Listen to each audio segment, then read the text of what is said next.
I found out my husband had destroyed our family. From a stranger's phone call. Not from him, not from a letter, not even from a fight. From a woman I had never met, calling to ask why Michael's wife hadn't signed the foreclosure papers yet. That was the moment 19 years of marriage cracked open and I finally saw what had been hiding underneath. My name is Sarah. I was 44 years old, living in a quiet suburb outside Manchester, with a husband named Michael and a son named Daniel who had just turned 22. From the outside, we had everything. A nice house, 2 cars, Sunday dinners. Michael ran his own contracting business, and I trusted him with everything: our savings, our mortgage, our future. I never once checked the bank statements. Why would I? He was my husband. That trust became the very thing that almost destroyed us. The phone call came on a Tuesday morning in March. A woman from a lending company, cold and professional, asked me to confirm my identity and then said words that made my stomach drop. "Ma'am, your home is currently 42 days behind on payments. If we don't receive the outstanding balance, foreclosure proceedings begin next month." I told her there had to be a mistake. We didn't have a mortgage problem. We'd paid off half the house years ago. She read me the account number. It was ours. I hung up and called Michael. He didn't answer. Not that call, and not the next 6. That night, I went through every drawer in his office. What I found wasn't just one secret, it was a second life. A business account drained to almost nothing. A loan taken out against our house, without my signature forged. Credit cards I'd never seen, maxed out. And a name I didn't recognize, appearing again and again in the transaction history. Payments to an apartment complex 2 towns over. He hadn't just failed financially. He had built an entire hidden world and funded it with our home. When Michael finally came home 2 days later, I laid every document on the kitchen table.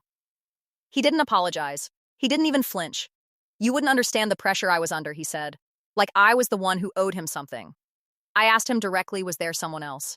He looked away, and that silence was louder than any confession. In that moment, I didn't cry. I felt something colder settle in the realization that the man I had built a life with had been quietly erasing that life for years, one signature at a time. I told him to leave. He laughed, actually laughed, and said, "Leave? This is my house too. Good luck proving any of this." He was right about one thing. On paper, he'd made sure it looked like a mess only he could untangle. That's when Daniel came home from university for the weekend and found me sitting at the kitchen table surrounded by paperwork, unable to speak. My son was quiet, the way his father used to be before everything went wrong. But underneath that quiet was something: Michael never had integrity. Daniel didn't yell. He didn't threaten his father. He sat down, read every document twice, and said 4 words that changed everything. "We fix this." Together, he was studying finance and had spent a summer interning at a law office. He knew exactly what a forged signature meant and exactly who to call. Over the next 6 weeks, Daniel built a case. He gathered the forged loan documents. He tracked down the second apartment lease with his father's name on it. He found a family law attorney willing to work with what little money we had left, because when she read Daniel's file, she said something I'll never forget. "Your son did more work than most paralegals I train." The forged signature was the turning point. Once a handwriting expert confirmed it wasn't mine, the loan was voided, and Michael's ownership of the situation collapsed with it. In the divorce settlement, Michael lost far more than he expected.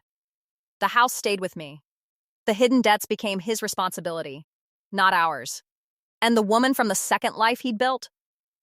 She left the moment the money ran out, because it was never about love. It was about who was paying. Michael tried one last time to guilt Daniel. He called him ungrateful, said family doesn't do this to family. Daniel's answer was calm and unshaken. "You didn't lose this family because of me. You lost it the day you decided we were expendable today. The house is quiet, but it's ours again." Daniel finished his degree. "He still checks the mail before I do old habits," he jokes, "but I know it's something else. It's love, wearing the disguise of responsibility. My husband didn't destroy our family because he was weak.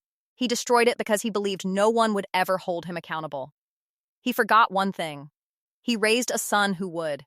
If this story moved you, remember, it's never too late for the truth to come out, and it's never too late for the right person to stand up and rebuild what was broken.